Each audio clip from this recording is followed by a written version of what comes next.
All right, so Jason, I got to start you off by a question that I have not prepped you off camera for. Okay. All right, so we did come out here, oh gosh, what, a month and a half, 2 months ago? Yeah. And we talked about the season. How has the actual season, as it has unfolded, we're 7 weeks in? Yeah. How is it compared to what you thought? I mean, what are your big surprises? And I think we've I'm just befuddled. We've definitely seen some things not shake out probably the way you thought. I mean, right away people kind of be like Vanderbilt beating Alabama, and I don't think anybody anticipated that. But the level of parity is like I said over and over again. It's better than it's ever been. So I would be lying if I said that I wasn't surprised that Vanderbilt beat Alabama. But I'm not surprised at just the level of craziness we've had, the closeness we've had. To date, this has been one of the most fun seasons I can remember. As we start to get towards crunch time, a couple more weeks. Matter of fact, I think Election Day is the first playoff ranking. So it'll be interesting to see because there's a lot of teams that I don't think anyone was talking about at the beginning of the season that are positioned right now to make a play for the playoffs. So before we talk about those teams, the ones that are kind of rising from the bottom, the ones that nobody saw coming, let's talk about some of the teams that you're maybe a little surprised they're not performing any better than what they are. I mean, I know the SEC is a juggernaut. If you had told me before the season started that Bama was going to have 2 losses 7 weeks in, I'd have said I can see 1, but I don't think they're going to lose 2. Is that a surprise? Because to me, I didn't see that. I think anytime you go from, I guess in our lifetime, I'm trying to think of that level of comparison, but it would be like Coach K retiring and the next guy coming in. Like the drawer can be full of talent. It doesn't mean it's going to clink right away, right? I think some of it's discipline, some of it's some things there. It doesn't matter what the end result was. Vanderbilt's not a better football team than Alabama.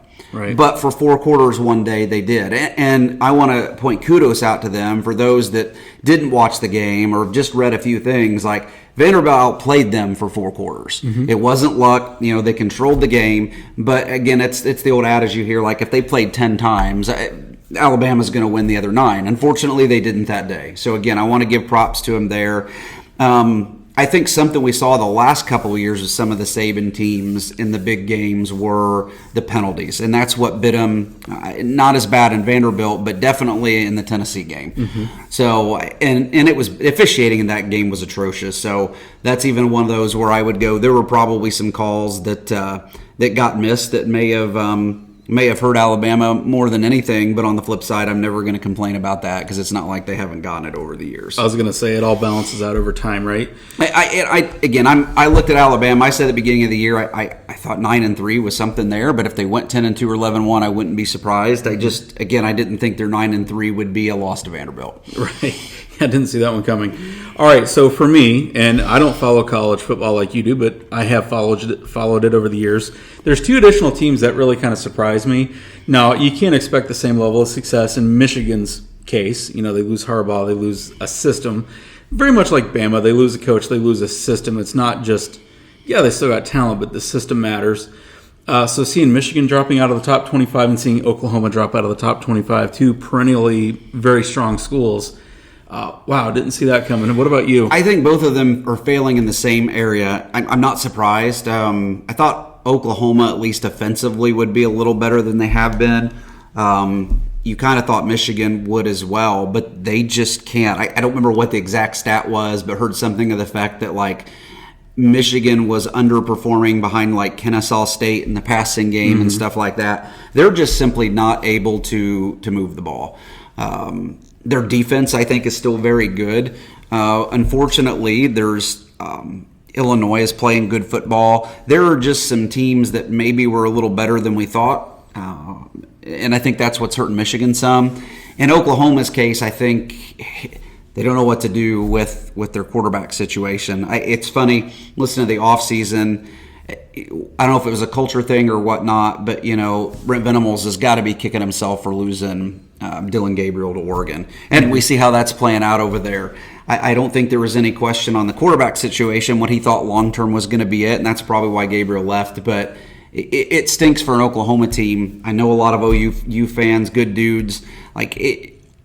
There are teams that are just supposed to be good. Michigan and Oklahoma are a couple of those. So Right. it's odd to see them not playing well. All right, so any other big surprises? Teams that you thought maybe they weren't ranked in the top 10, but we talked about some sleeper teams further down. Any more surprises? Teams not performing as well. I know we talked about Washington; they were in the national title game, but you had warned us in the beginning of the season, they did, but they lost their head coach, they lost all this talent in the transfer portal. So that one really can't come as a surprise. But is there anything else that's surprising you? I got to tell you, I've been surprised at how many of these games that I thought would be won by double-digit points. Kentucky, Georgia weren't. I mean, what kind of surprises are you seeing? Well, I think the big thing is just the consistent amount of games that are staying close.